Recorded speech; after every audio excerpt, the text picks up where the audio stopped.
Hello, Vol Nation. Welcome to another episode of Believe in Tennessee Football. I'm your host, as always, Kyler Ferguson, 23 Bacon. We got a great one for you. As you can notice, I'm wearing the exact same thing. I'm honestly on vacation as we speak. Recorded this beforehand, putting it out now. But we're talking the Butch era. Ooh, man, does it get juicy. I tell you guys everything behind the scenes, why it ended up falling apart, and all of those stories you heard rumors about. So very exciting podcast. Before we get into that, please, you guys, subscribe to the YouTube channel, hit the notification bell to see all the new episodes we have coming up every Wednesday. Hit that like button and comment. It helps the algorithm so much. If you're listening, please subscribe, rate and review. That always helps. Give us 5 stars. And just really appreciate you guys. Please share this also with your friends and your family and let them know that this is a great podcast to listen to. So let's jump into it. The game. Snap. The kick is in the air, and the kick this time is no, sir-ree. No, sir-ree. Final score, Tennessee 20, Florida 17. Pandemonium reigns. Loads up, fires long for the end zone. The pass is going to be caught by Tennessee. Tennessee wins! Caught by Tennessee to one Jennings. Jennings makes the catch in the end zone on the Hail Mary. Down at the 35, to the 40, to the 45, to the 50, to the 45, to the 40, to the 35, 30, 25, 20, 15, 10, 5. What did he do? All he did was score. Joey Pence, touchdown on play number 1. All right. So before we jump into the podcast, shout out our number one sponsor, betonline.ag.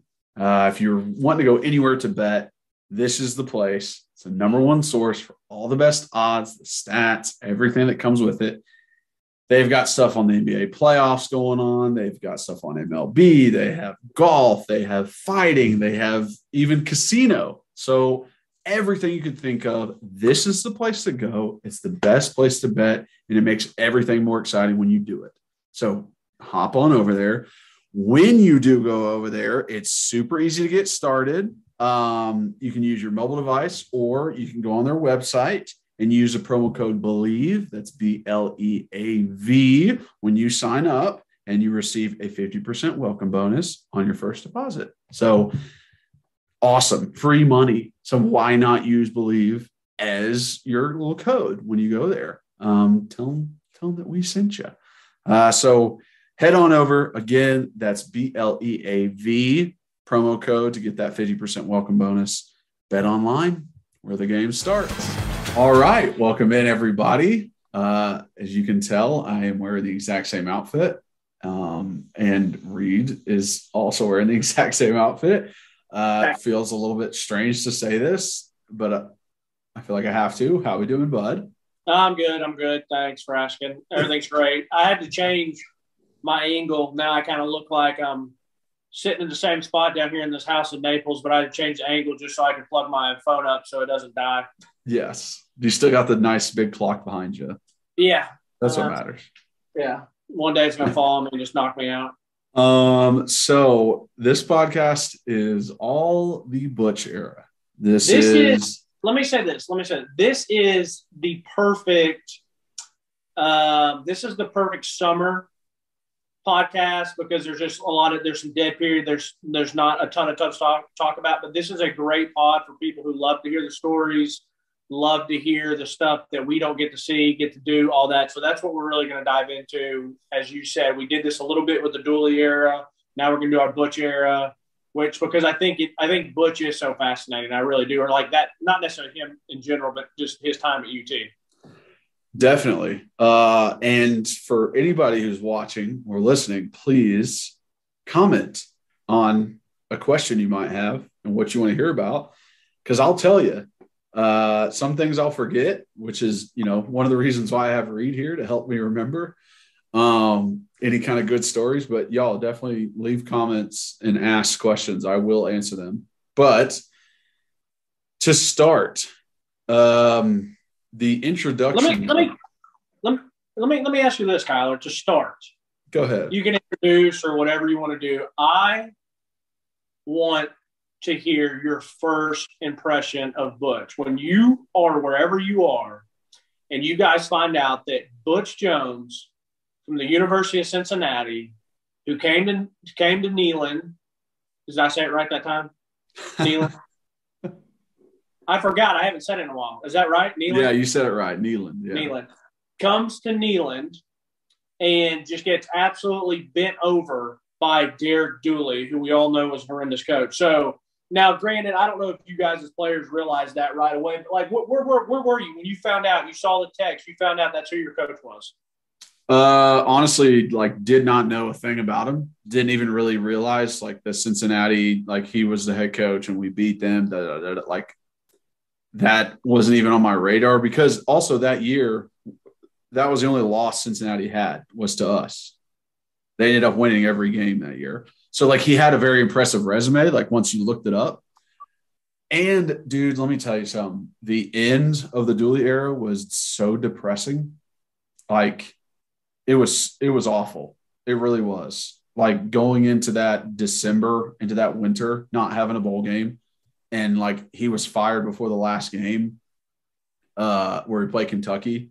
It was just like, oh, my gosh. Like, this is, like, what's going to happen to us? No one really knew. So I think just like anybody showing up gives you a little bit of hope. And my first impression of him, and when he walked into the team meeting room, when we were sitting there, he acts as if he's big, but he's not. I mean, the guy's probably like 5'9", if that. Yeah. But he still walks around. He walks around with the shoulders up and the lats flexed, and he just kind of like brings in this, personification that he's big. And, he had a button up and slacks on. And I was just like, when I first saw him, because he stands like that, I was like, okay, like I feel almost better because this guy looks like he works out. Like I remember thinking that when he walked in, because Dooley was kind of like a string bean lawyer that didn't really, and I thought he kind of was like that. And, he was like, we're going to run a spread. This is going to be a completely different offense. We're not going to be huddling. So our offensive linemen need to be around 300 pounds. And I was sitting in that meeting room at 330, pushing maybe 335 and was like, hold on. Let me interject so far, you see this guy walk in. And you're right, he is short and he's small, like he's narrow, like he's a thin little guy, like he's not very big. He definitely tried to act or maybe that's just his natural walk, but he's a little guy.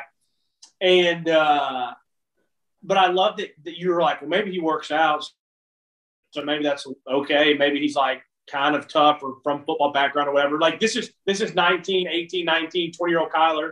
And you're like, and then he just starts talking. Was he like, hey guys, how's it going? Like I'm Butch Jones. Like I'm honored to be here. I'm your new head coach. And then he just introduced himself and all that, but that shit doesn't matter. I don't care how many kids you have. How are we going to win games? Yeah. So anyway, then he goes in, he's like, this is what we're going to do. And did he start by saying we're going to run a spread, or was he like, we're going to be tough, we're going to play hard? Like, did he do that coach speak, or like? He definitely did the coach whatever, speak. Because I know. He definitely did the coach what, speak. I know that's who he is. I know. But I know once he mentioned that you need to get to 300, you probably didn't hear anything else the rest of the meeting. Yes, you're exactly right. He did the coach speak, but coach speak is coach speak until something else happens. Like it's just like, okay, whatever. Like you hear the stuff until there's actual solidified like action put to it. You don't really care. And everyone was concerned about what kind of offense and what kind of defense is going to be run, because it's like, am I going to get to play?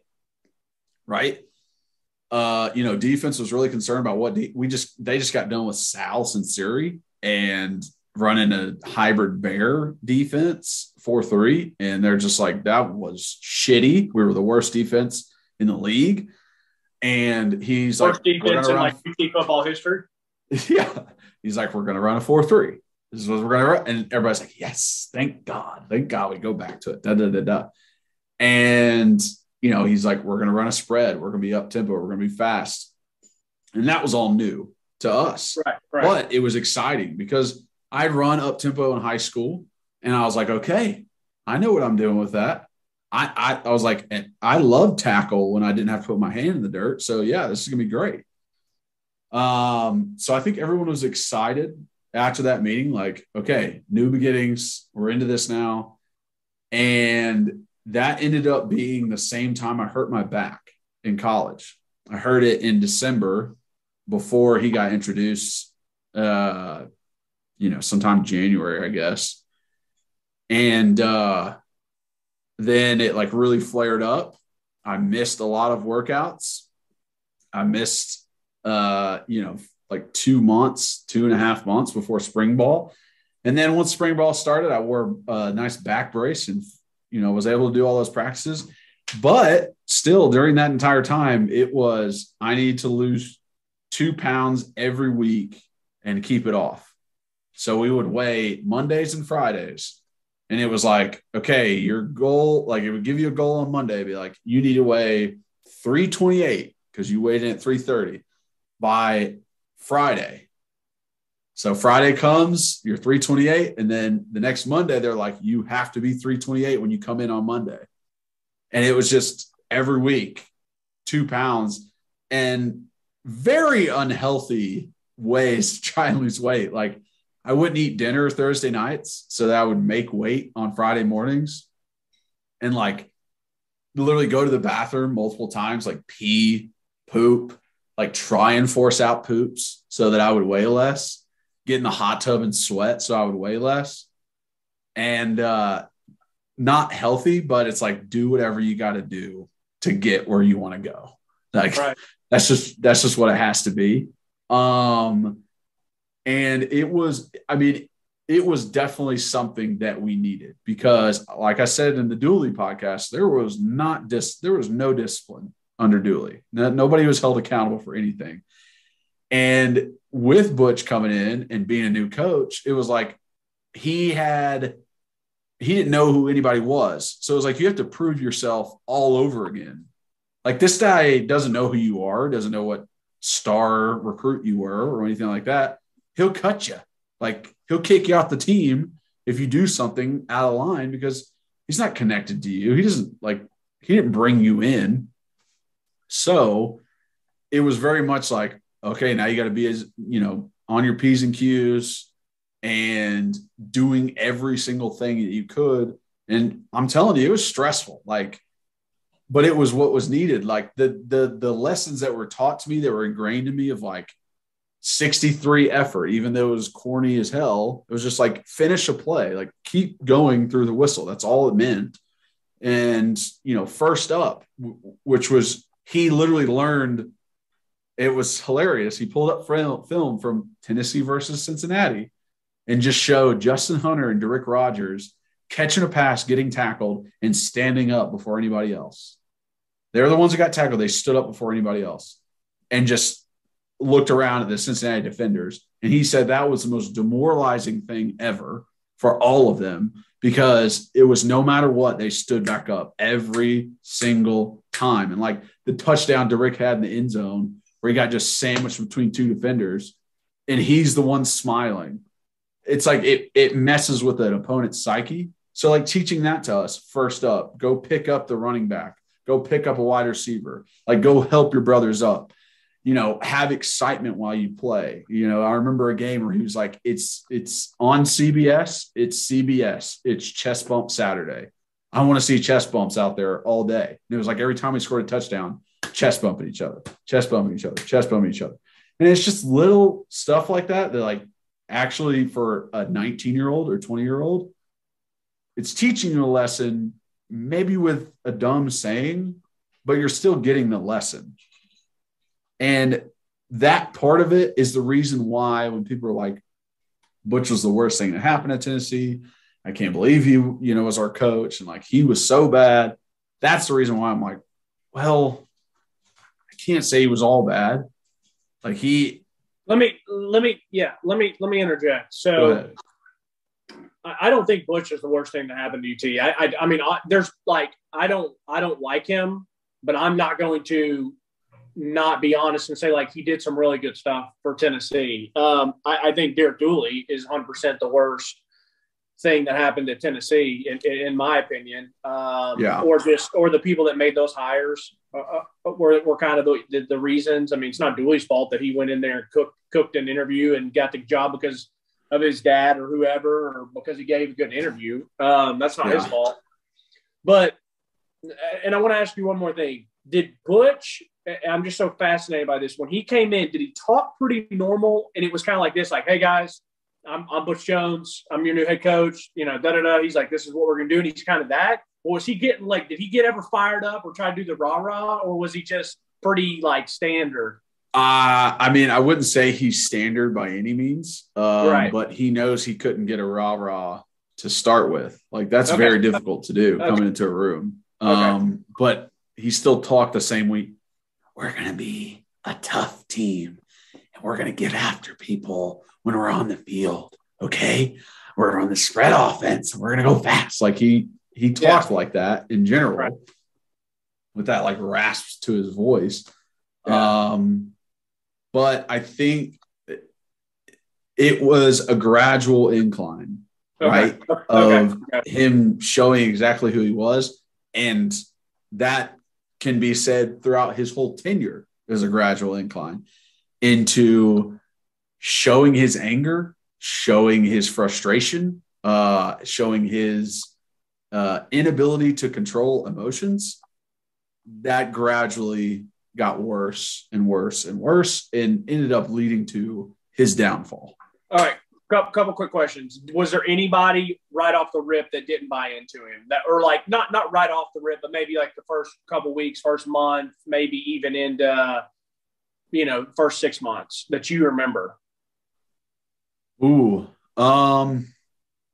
Honestly, at that point, no, I don't think there really was someone who didn't buy in, because everyone was so excited for a new opportunity. The guys who didn't start years before were like, hey, this is my chance to start. The guys who did start were like, hey, this is my chance to become a leader on the team and take over. And it was just all like, everyone was more hopeful than anything. And literally that year, leading into that year, it was like still up in the air. Like Juwan was up in the air about going to the NFL because he had played 3 years. Like he was on people's boards, wasn't a first rounder, but on people's boards. And like, it was like a conversation. And if he left, I was going to start. Like, it was definitely like, I was going to be a starter. He ended up staying and, had to take that role as the second string guy. But I felt very good going into that because I was the only one who had any kind of playing experience, like whether it was just field goal or like jumbo package. And I was the backup right guard and backup right tackle. So if either one of them went out, I went in. So I was very excited about that season. Let me ask you this. So everyone kind of bought in, maybe because Dooley was so bad. Yeah. So everyone bought in. And I don't know if I've even ever asked you this to this day. Like, I guess we have, and I think you always said, X's and O's don't really matter a ton as a head coach. I mean, you're implementing your plan, but you're not the ones maybe calling plays. And you're always saying that the head coach is more of the CEO type. But I just want to know, like, X's and O's and football mind, did you think Butch was good coach or not, or average, or what? What do you think? I'm saying this honestly, like, I never got an opportunity to know that. Okay. Like, there was never a situation where Butch was talking to me about X's and O's. That never happened. Even if he was sitting in on offensive meetings, he's not the one talking. The OC is. He never interjected one time about something. he might have interjected and been like, yeah, guys, you got to take advantage of this, or yeah, I think this will work really well for us, or, yes, this defender is really good for them, or something like that. But nothing. He's not jumping up on the board and like, okay, if you see like taking over and kind of explain, okay, all right. No, that was never it. When he was up in the team meeting, when he was in front of us, it was all motivation.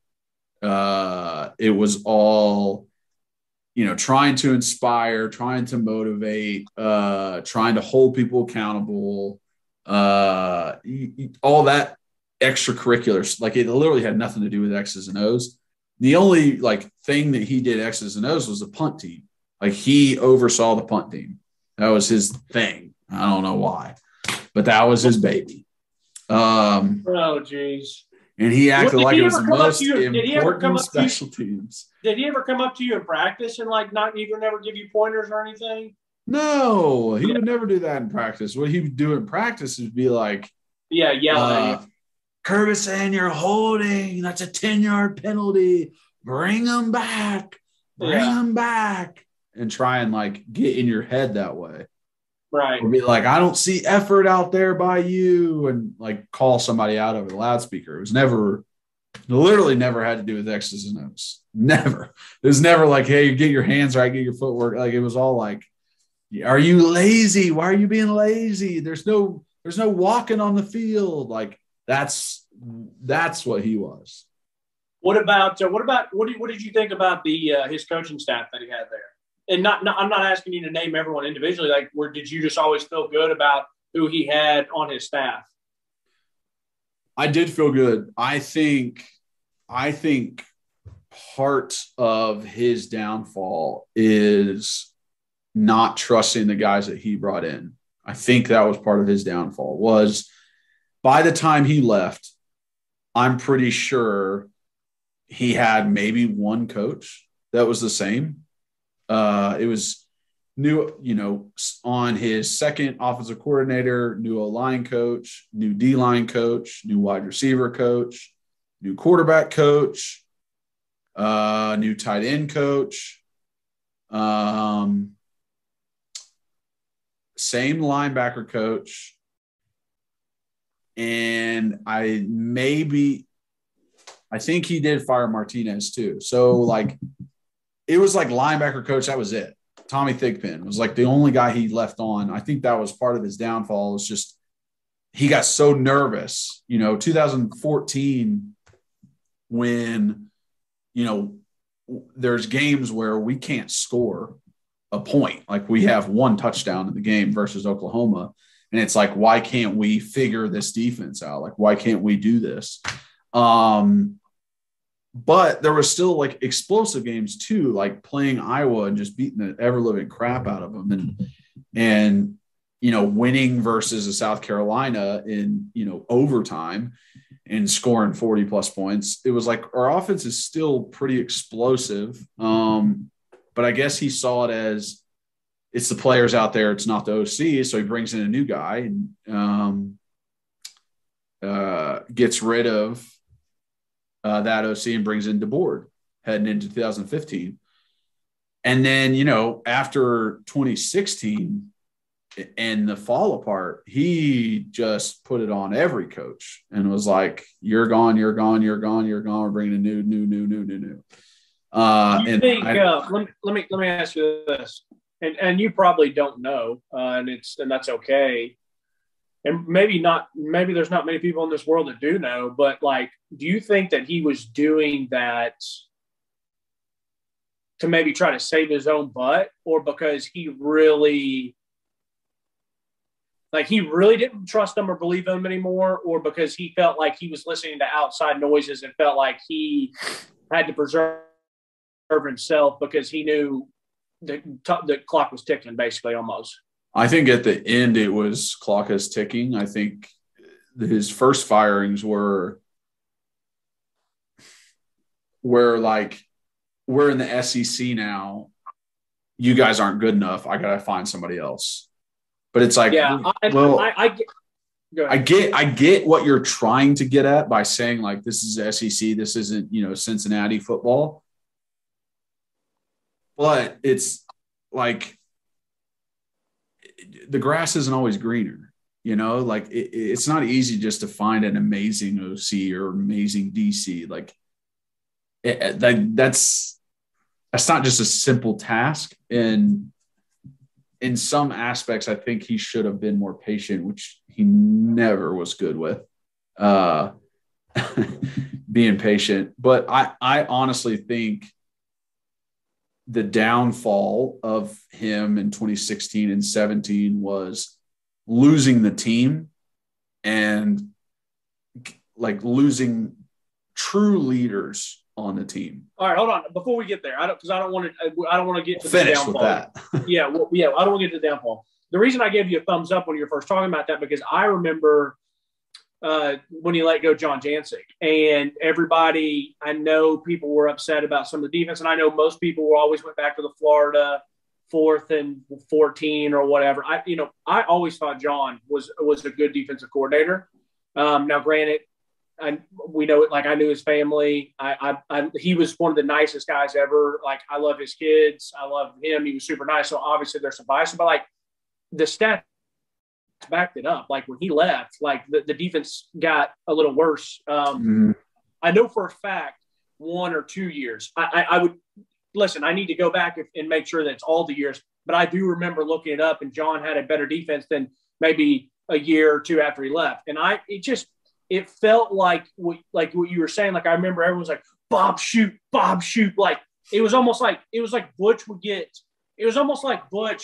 was on Twitter, watching ball Twitter and hearing the fans. Like, it was like, and so Butch is like, oh, they want Bob Shoop? Okay, I'll go get Bob Shoop. And then it's like, Bob Shoop shows up and everyone's like, shoot, there it is. It's just like, guys, like, it's just, you know what I mean? It was just like, and I feel like as a head coach, you have to believe in who you are. It's that, like, you better stand for something, or you'll stand, or you'll give in to anything, or whatever the saying is. But it's true. It's like, you really need to know who you are and be firm in that. And like, maybe if he'd stuck with his Cincinnati guys before, unless they got jobs to go be promoted or whatever. But it's like, me personally, and we'll get to the downfall here in a little bit, but like, that's what I think ended up getting him, is because, I mean, honestly, I didn't think Butch was that great of a coach game day wise. Like, and you and I would argue this, and obviously, because I was like, he's not good game day. And you're like, well, Reed, like, what head coaches are? And I'm like, like, I think Nick Saban, and we've argued this before, like, you're like, well, Nick Saban's just a really good CEO. And I disagree, and maybe you don't think that anymore, but I'm like, if Saban wants to run the ball, they're going to run the ball. If he wants to work this certain game plan, they're going to do it. If he wants to run this certain defense, he's going to do it, because he knows it's his final say. Like, you can let your coaches coach, but he's still going to say something. Like, if you and I are coaching and I'm your head coach and you're my defensive coordinator, I'm going to let you coach until I see something different. You know what I mean? And like, but like, I don't know. So anyways, I agree with you. I just wanted to interject about, at least, I don't know about the offensive line or receivers or all this stuff. I just remember, I thought when he let John Jancic go, I don't necessarily think it was the smartest thing. And I think it wasn't necessarily because he thought John wasn't good. Maybe he just got nervous, but it was like, he heard the outside. And I think ended up, he heard the outside way too much. A lot. But and the outside could be players on the team also, who really don't have the authority or the knowledge as 20-year-olds to tell a head coach who should not be working there anymore, because he fired the strength coach and he fired the nutritionist. And it's like, he brought the strength coach with him, Coach Lawson, and the nutritionist was there before he was. And she's one of the best in the country. And he got rid of them both based off of players complaining or not agreeing with them. And if I'm not mistaken, just so we can go ahead and put it out there, if you don't mind, it was important guys. I mean, it was Cameron Sutton. Yeah. It was Alvin Kamara, and it was Jalen Reese-Maybin. Like that three core, I mean, that's some of your better guys. And I guess my only question would be, did he bring them in and was like, guys, I want to know your opinions? Or are they just going and like volunteering this information because they know that they can get in his ear? I think they were volunteering the information. Yeah. like, I love those guys. I love playing with them. I literally lockered right next to Jalen Reeves-Maybin.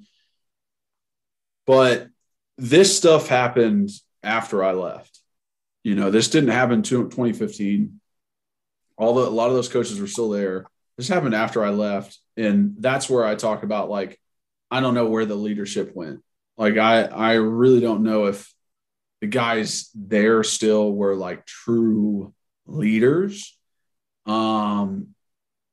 Besides Dobbs, like, that's the only one I would say. Well, maybe and maybe they were leading in ways that they thought that was being a leader. And listen, I want to make sure this gets clear.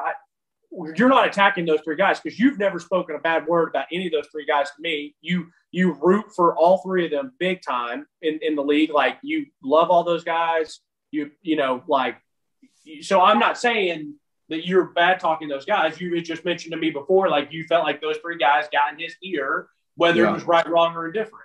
Yeah, because, like, after that year, like, the spring headed into 2016, I was still around the facility. I was working out there and talking to the strength coach and talking to the nutritionist all the time and talking to coaches all the time. And then I would go to games. I would go to practices. I would, do all that. So I was around. I wasn't in with the team, so I didn't know everything. But from what I heard from different places and talking to the nutritionist, talking to the strength coach, and hearing what other guys, maybe some offensive linemen, had said, it was like, Sutton, Alvin, and Jalen Reeves-Maybin are running this team now. Like, it's not Butch's team, it's their team. Like, they were, the ones behind a lot of the stuff. And that just gave me like a weird feeling, even though, like, I really like those guys. It was just kind of like, I don't know if that's what should happen. But I mean, like I said, I still love those guys. I saw Sutton and Reeves-Maybin at the golf tournament with Dobbs, and tried to get him to come on the podcast. They weren't having it quite like that. But I mean, I that's just what I heard. I don't want to say it's fact, but it makes sense to me based off of what I saw out of Butch before, and just, like, really giving in to peer pressure, whether it be fans, media, AD. Like, I think he just kind of, like, gave into that kind of stuff. And that's and you know what? If he believed in those three guys, and listen, they're fabulous players. I mean, I'll never knock how hard they all played and how good they were for Tennessee. And you know what? If he wanted to put his eggs in those baskets, okay. But, like, you have to, you got to live with it. And so I'm not saying that's why they failed at all. I don't know. Like, I'm just saying, like, I know for one thing that's a fact that Butch Jones failed. Like, he failed in the fact that the way it ended and he got fired. Like, that. That's why I say it was maybe a failure, which is not. It's not anything that's a big deal. Like, it's pretty rare that a coach gets to stay somewhere for a long time. You either do so well that you go up somewhere, or you get to stay there long enough until you retire. But did you ever in your time while he was there be like, where you're like, he ain't it, or like, this isn't it, or like, there's some stuff that, like, made you nervous or worried as a player? Yes. Before the 2015 season, so before my last year, during camp, it was one of, like, the biggest roller coasters of a camp I'd ever been a part of, lead into a season. And for a while, like, I really didn't know what was going to happen that year. And it was very frustrating because it was my last year and I wanted us to be successful, and I knew that we could because I knew we had very good players on the team. But during that time period was the infamous hit of Mack Crowder, which I will tell the exact story. We are practicing in Neyland. Mack is second string at this point after being first string last year, going to SEC Media Days, like the man. He's now second string. I don't really know if that was all his play. I think it was a lot of favoring Coleman Thomas because he was Butch's recruit. And that's just not the way you should run something, is playing favorites. You should put the best player out there. And I remember I came off the field with the ones. I was standing next to the huddle. And Butch is in there in the middle of the huddle in an attempt to fire up the offense as they go out there and say that we need to practice better, da-da-da-da. And he's just screaming his head off, just red in the face. What, like, you guys step up, like just screaming at people, which is never really going to work. In his like screaming fit of like trying to do that, he punches Mack in the chest. Well, Mack has pads on, obviously, so it doesn't hurt Mack in any way. But he punches Mack in the chest like, you need to step up. You're the leader of this offense, like as a center. And Mack is already aggravated because he's second string. He's been demoted, and he thinks it's just because of a name, not because of his play. And he immediately goes, "Don't you fucking touch me." Immediately. And Mack,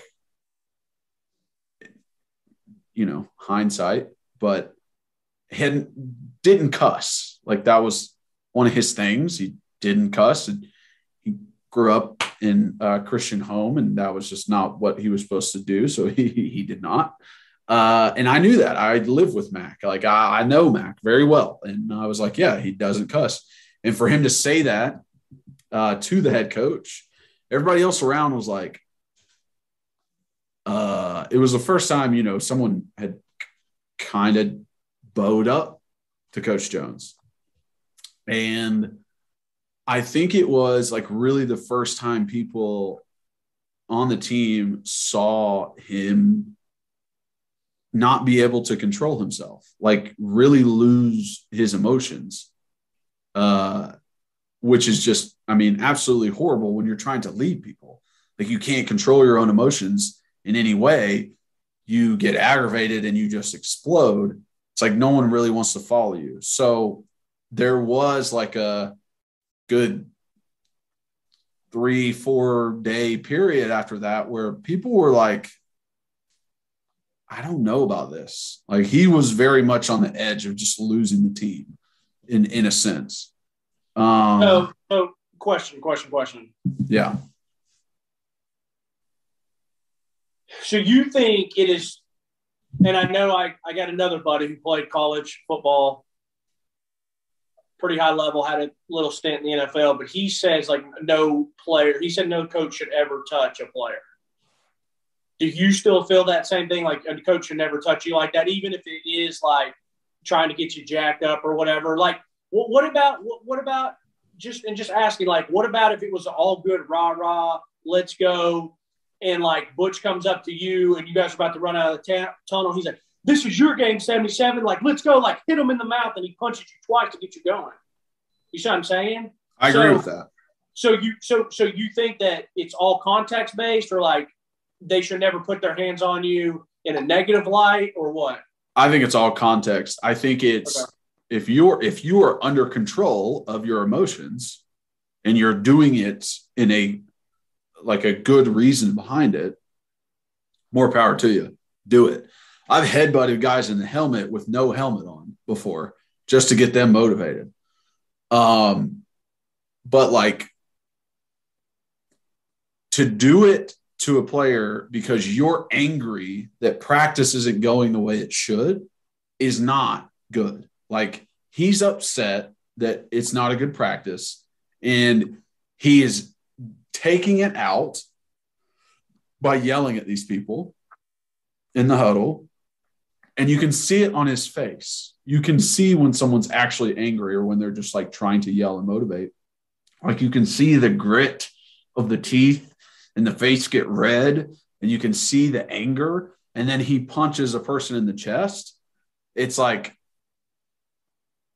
yo, bro, like that's not it. That is not what you should do. Like everyone there, and that's the hardest part too, because everyone on a football team is an alpha. They think of themselves as an alpha. They think they're a strong man. They don't think of themselves as a boy. And it's like, you don't get to touch me as a man and not get repercussions. So that's how it is on a football team. Do you think it would have been different too if he like done the slaps on the shoulder pads compared to a punch? No, not in that moment. Because I think it was the emotions behind it. I don't think it was the actual physical contact. Okay. So I think it was the emotions. So when Max says that, what does Butch say? He was like taken back that Max said that to him, and so was everybody else around. And you could see like it just like that anger well up inside of him, but he knew he can't take it further at that point.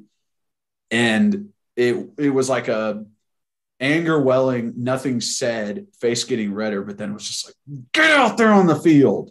Okay. And that was it. But so for you, your opinion, so that was, he was there in 13, 14, this is going into 15. And that right there, you say for a couple of days, players are talking like, bro, shit, like little man over there, little man syndrome, whatever, all this yelling bullshit. Like, it might not be it. Like, like he can't just hit Mac like that.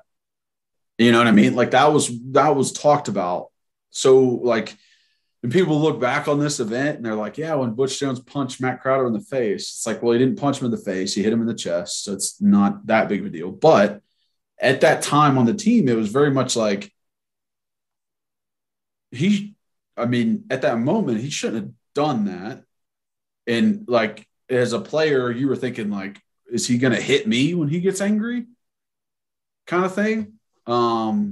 So, I mean, it was like touch and go. And then probably a week later, with this stuff and kind of involved in it, Mac, came to Coach Mahoney and was like, I don't know if I want to play. Like, I think I might quit or transfer. And this was all in like 1 week. It was like Mac said it. Then Coleman Thomas said it. Then Dylan Wiseman said it. Then Brett Kendrick said it. And they were all thinking about quitting. They were all thinking about quitting. They were all thinking about transferring. And it wasn't all because of the hit to Mac. Like, I think Mac's reason was because of the hit. I think Coleman's reason was he didn't really feel like they trusted him at center. And then like they were like putting him at tackle also, and he wanted to play center. Dylan and Brett were both like, they didn't know if they were going to get to play. They didn't know like that. Like Brett was nervous. They were trying to get Drew Richmond to play ahead of him. And I think Dylan was worried about playing time too, thinking that, Jay Sean and Marcus Jackson would be playing at guard and Dylan wouldn't. So so the ones that you just mentioned, all those guys that you just mentioned, all of them were like not starting, basically maybe fringe starting. Like maybe Coleman was really the only starter. Brett was going to be a backup probably. Dylan. They might have been on the edge of fringe starting. I think, Brett probably was the most solidified of like, you're going to start at right tackle. But Coleman was also getting reps at right tackle and center. So it was like Coleman could play either. Is this the year after they put him out there as a true freshman and just got him at left tackle? Yeah, that was – I can't believe – yeah. Yeah, so this is a year after that. So it was like Brett didn't know if he was going to play because they might put Coleman out there. Coleman didn't know what position he was going to play. He wanted to play center. And he didn't know if he was going to play because he was also competing against Mack at center. Mack thought he wasn't going to play because he's competing against Coleman at center. Dylan thought he wasn't going to play because he's competing against Ja'Shawn Robertson and Marcus Jackson at both guards. And everyone was like, woe is me. I don't like this. I'm not going to get to play. Right.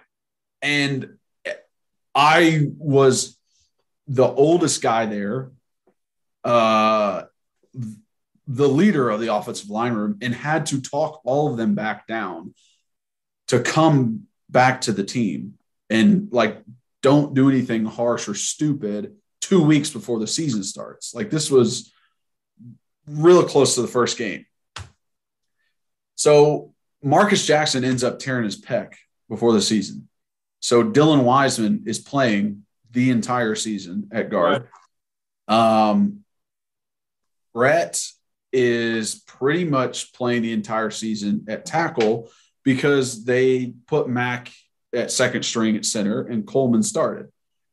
Every single one of those guys ended up starting at least one game for us in 2015. So it was very much like, that's what I kept telling them, like, guys, the fact that you think you're not going to play is ridiculous. You're going to get to play. Everyone got, like, do you know how many people had to sub in last year? Like, Charles Mosley had to play in a game in 2014. Like, y'all are going to get to play. Well, let me say this, though. So because I don't want to get us too deep in the weeds on this stuff. I want to keep on focus on this stuff. But I think everyone that's played college football at one point thought about quitting and then maybe did quit or transfer. Because like you said, woe is me, all this. Like, we're all 17, 18, 19-year-old kids. We're all can be babies about some things sometimes. But anyways, I think it speaks to the greater, like, that he didn't have control of his team, that he's thinking about having his entire or half of his offensive line leave 2 weeks before. Things are uneasy because he put his hands on a player. So let's fast forward a little bit. So did that stay around, or going into the 2015 season where you guys went 9-4? Like, how did the season go? Were people still like kind of out on Butch, or were they just kind of like, he is what it is? Like, I mean, well, I think it started kind of just figuring itself out, because once you got into the season, it was very much like, who's my opponent? Who's my opponent? Who's my opponent? And you're not really concentrating on Butch and him, you know, blah, blah, blah, blah, blah. Like, I remember plays in games and watching film and rewatching plays and studying, new plays, integrating into the system way more than I remember any team meeting that we had, or any kind of talk that we had, or anything like that. So it was very much like, now there's a common enemy. Let's just concentrate on that. And I think it kind of took away from all that. And that's another thing that, like, people don't realize, and on teams, is there's definitely this like division between offense and defense while you're practicing, because you play against each other. And then finally, like, coming together as a team and playing against a common enemy, it's like a weird switch once you get into the season. But I think that was what happened when, in regards to that, is like, he wasn't the main focus anymore. Yeah. Okay. A couple other real quick things. First off, what did the team feel like? And I know this is a tough question for you because you live with Justin Worley, but like, were the people not like, what was the deal with Worley and running that offense? Like, why would Worley not keep a couple? I remember being as a fan, and I was in college at that time. I'm like, if Bo freaking Wallace can keep a couple read options at Ole Miss to keep the defense honest, why is Justin Worley not doing it? Or why is the coach not calling it? Like, what was that whole dynamic as a player, like running a spread offense? And it's not Worley's fault. Like, Worley played hard. He played tough. Like, as Worley, like, he might have to sit back and think some days when he's out on his porch drinking a beer, like, man, if I had not gone to UT and gone to play in a just like a pro style offense, like, it could have changed his life maybe. Like, you don't know. But, like, what was that whole dynamic? And, like, why did he just feel the need to leave him in there when he shouldn't have been playing? And I'm guessing you're going to say it was because, he was the most ready, protections-wise, all that stuff. Yeah, I mean, it was definitely, like, knowledge-based, because the quarterbacks behind him were Nathan Peterman, Riley Ferguson and Josh Dobbs. Yeah. In 2013, Riley and Dobbs were freshmen. So not ready. Like, in no way. Nathan was a sophomore, I think, his second year. So he's only like a year behind us, me and Worley. And ended up starting versus Florida, and we all know how that went. Right. So it was very much like, this is who you got. Like, this is the quarterback you have. I like you said, like, I think if we run a different offense, like, Worley is a different person right now. Like, like if we would have kept the Chaney offense we had before with Tyler Bray, like, Worley would have fit perfect in that. Right. Shotgun, there's no spread, but we're, might be going 5 wide sometimes. And it's, Did he not ever talk about, why did he never even transfer to maybe try to go somewhere that was a better fit for him? Transferring was different back then, man. I know. He was a starter. Like, he started. So it wasn't like – and he started the season 13 and 14. It wasn't like he wasn't the starter to go into the season. He got hurt in 14. So eventually Dobbs came in. Yeah, I guess that makes sense. As a competitor, you're like, all right, this year will be different. I'm the starter. So do you know if he was ever supposed to keep some of those, or were they just handoffs, or were they not read options, or what were they?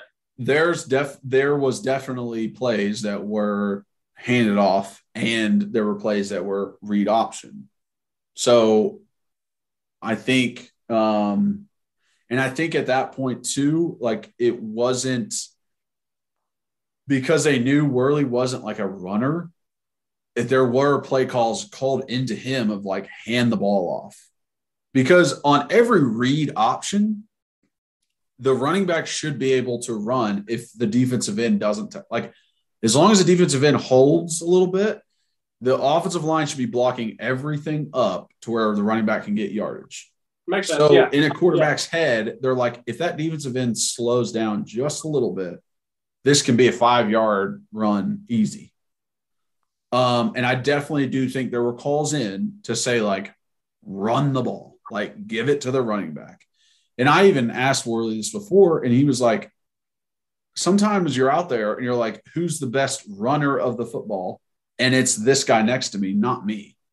And Worley knew that. He was like, I'm going to give the ball. Yeah, but that's not how the play's designed.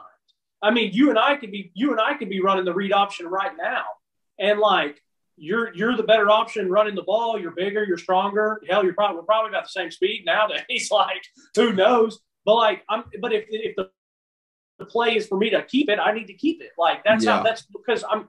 And listen, I get where Worley's coming from. That was just a fan frustration, man. I remember like wanting to pull my hair out, but it was just something I at least wanted to ask because I remember during that time. But anyways, yeah, and I think Worley struggled with like confidence in his running ability because like Dobbs knew he could run the ball and he wasn't afraid to. So it was like every opportunity he got, he was pulling it. You know what I mean? Yeah. So. Well, let me ask you this: are there any other, before we get to the end of the Butch era, was there any other juicy stories or fights or any other things that happened that you were just like, what the hell is going on here? Well, I mean, I think the other juicy one was the AJ Johnson Dre Bowles scenario and how all that went down. And people would say that like Butch like alienated Dre or, punished him. I don't remember. What was that? Are you talking about the rape case? Yeah. Oh, okay. Yeah. So Dre Bowles was the one who said something.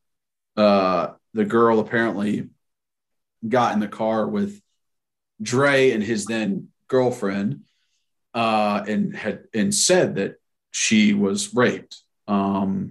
Dre called his father, who was a policeman back home, and he told him like, hey, you should report this. So Dre reports it, says everything. AJ Johnson is our best player, our leader on defense, and a leader of the team. And it was weird. It was awkward. It was like, how do we go about this?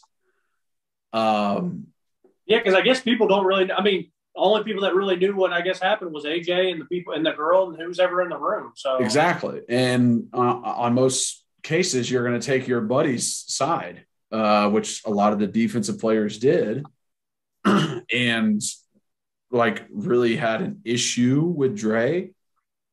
And I think it was like for a week, Dre wasn't there. And I think it was literally just because of like, this needs to calm down.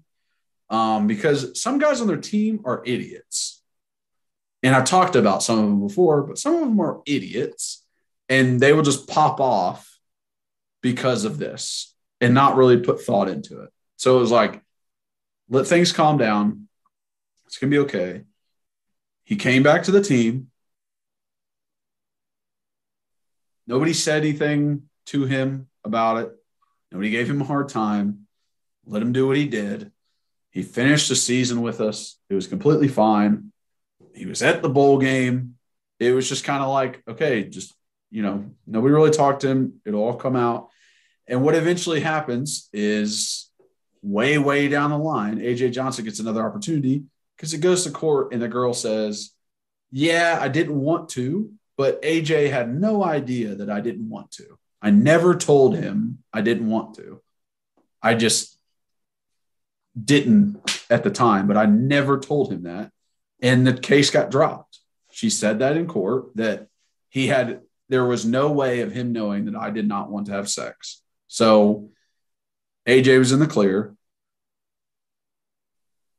That was you're saying besides it being awkward when Dre came back, you're saying it was awkward with AJ still being on the team. Well, AJ wasn't there. No. Oh, that's right. Okay, you're right. Yeah, AJ was not there. So it was just awkward with AJ's like very close friends. Yeah. And there was very much like people were, trying to diminish Butch and say, that he was trying to get AJ out of it and that he alienated Dre and made it to where like rape culture is a very like, it's okay. And I just don't think that's actually true. I think there was scenarios like this where it's he said, she said, and he was the one who was right. But, that's 6 years down the road. So at the time, it just looks really, really bad on the program. And then Mack and what he did after he left, it just all added to it. But I think I really just thought it was like a few, bad situations that happened, like with AJ, and some bad eggs, like with Mack. And I don't think it was Butch Jones letting this rape culture go on, because that was definitely a storyline when it was happening. Okay. Ultimately, like Butch is as cliche and as corny and as lame as I thought and think he is, or other fans or other whoever. He did still put a good product of 9-4. Now, granted, I think that the 2016 year where it all fell apart, I feel like there's a lot of injuries. I feel like there was some other stuff going on. That's true. There was some other factors. I think maybe what caught up to Butch was some of his recruiting, maybe in certain aspects. And I think that leans on what we talked about earlier of instead of believing in himself and knowing who he is as a head coach, he's listening to outside words where it's like sometimes 5 stars aren't actually 5 stars. Right. And I don't know if every head coach gets that. That sometimes they're just ranked that because of who they play and their size. But when you really break it down and really look into their work ethic, their knowledge of the game, and stuff that they're going to need later, they can't just depend on their size anymore. That's where it kind of falls.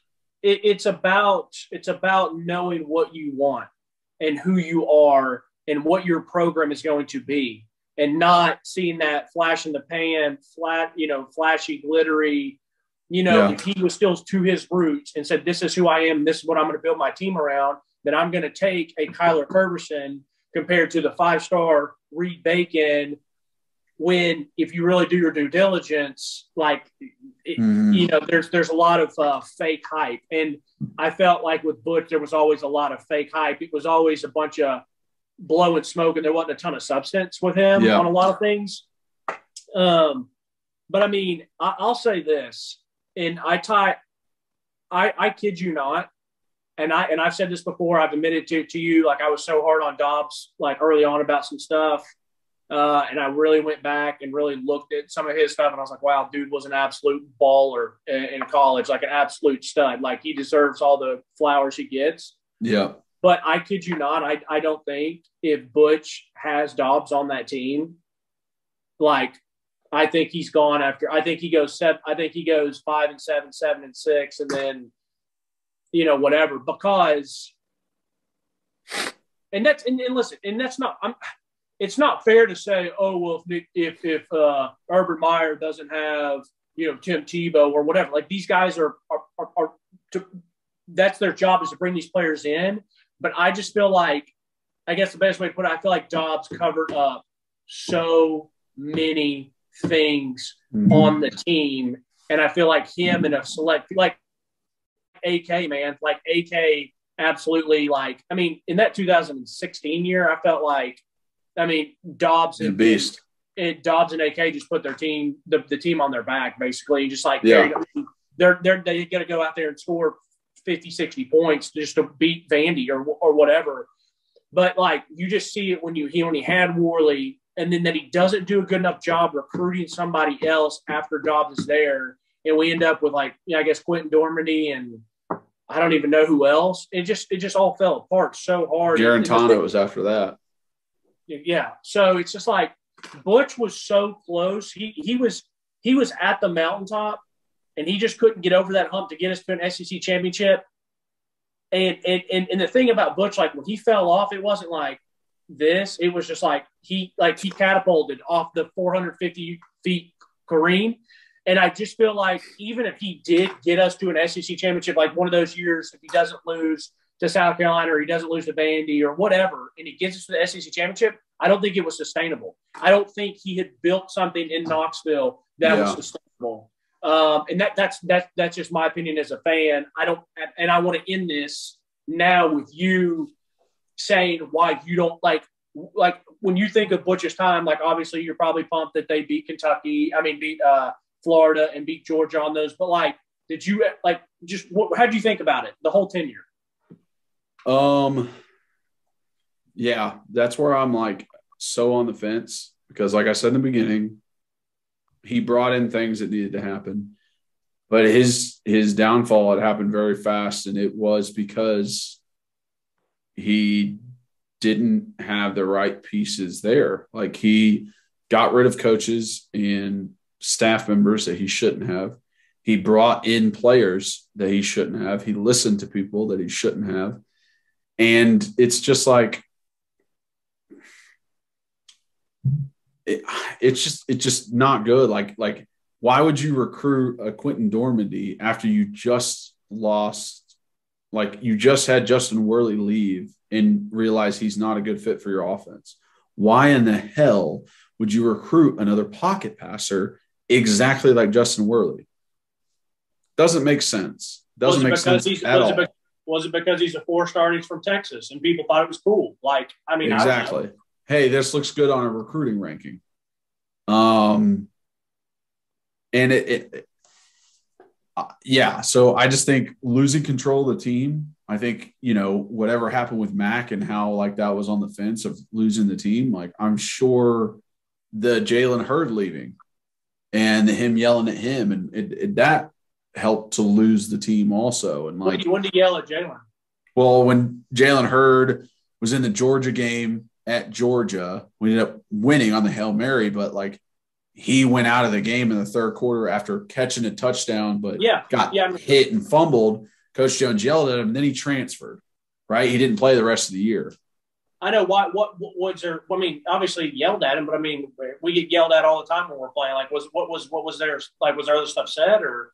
I don't know if there was other stuff said. I think Jalen had some outside forces in his ear, but yeah, I think it was just like after that point, and then we started losing. It was like he's losing the team with it. Let me ask you this: do you feel like all the players just kind of started to see that he was just he just didn't have a lot of substance to him? There was a lot of like that fake rah-rah, like he can be influenced, like he doesn't maybe actually believe half this stuff or implement. I mean, is that? I think that's part of it too. Because I realized that when I was there, and he was there for 2 years after me. So it was like, I knew that he was making up shit just to try and motivate us. That wasn't real. And like, people aren't dumb. And like, you might be able to get away with it with someone you're around for maybe just 2 years or maybe just 3. But if someone's there for 4 to 5 years with you, which he had 5 total years, by the end of it, they're like, who the hell is this guy? Like, I can't trust a word he says. He's lying out of the side of his mouth all the time. So I think it's that losing the team. I think it's listening to outside forces, not believing in who he is as a head coach and like what he wants from the team. And all of that just came crashing down to the earth. Like you said, very quickly.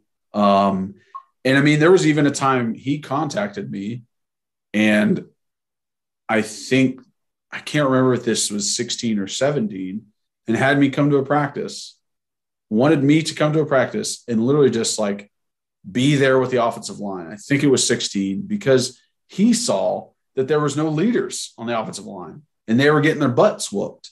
And there wasn't like someone holding them accountable for anything. I think this was 2017, because Coach Mahoney wasn't there anymore. And it was just like, the fact that you want me to come in and try and fix the offensive line, like it's not going to happen. I'm not going to be able to do that. I don't play on this team anymore. I don't watch anything. Like, you need someone in this room to step up, not me. And that just kind of shows like how desperate he was at that moment. Yeah. And that's a scary thing, because you might've been removed for a year, maybe 2. And like, this is obviously no offense to you, but like, you're not, you weren't in the NFL, and you weren't like making all pros and pro, like, so it's like, it's not like you're going to come in and all these guys are going to maybe immediately listen to you. They might be like, oh, like, I mean, some guys have a friendship with you and they'd be like, okay, I'll listen to him. Or some guys be like, you get older, I can think about it. Guy comes back. I'm like, bro, get out of here, old head. Like, you're gone. Yeah. Like, I know better than you, or whatever. Yeah. But, I just think, it's not rocket science. Like, if people don't believe in him, if his gimmicks aren't working anymore, if the recruiting is not where it needs to be, which is, I guess, ultimately his fault. It is his fault, but I just think it was a balloon, and he was blowing all that hot air in that balloon, and we almost got that balloon so big that he could have fallen himself into an SEC championship game. Yeah, but then it popped, and when it popped, we're all just it's just air now, and it's just so I don't know. It was a fascinating time though. Oh, I agree. But that is the Butch Era. I hope you guys enjoyed that. Please let me know if you have any questions you want us to answer. Be more than happy to answer that in the comments section. If you're watching on YouTube, please subscribe, hit that notification bell, hit that like button. If you're listening, follow, rate, and review. You want to follow us on social media at Believe in Tennessee on Twitter, and at rbacon26 for Reed, at Kyler Curbison for all social medias for me.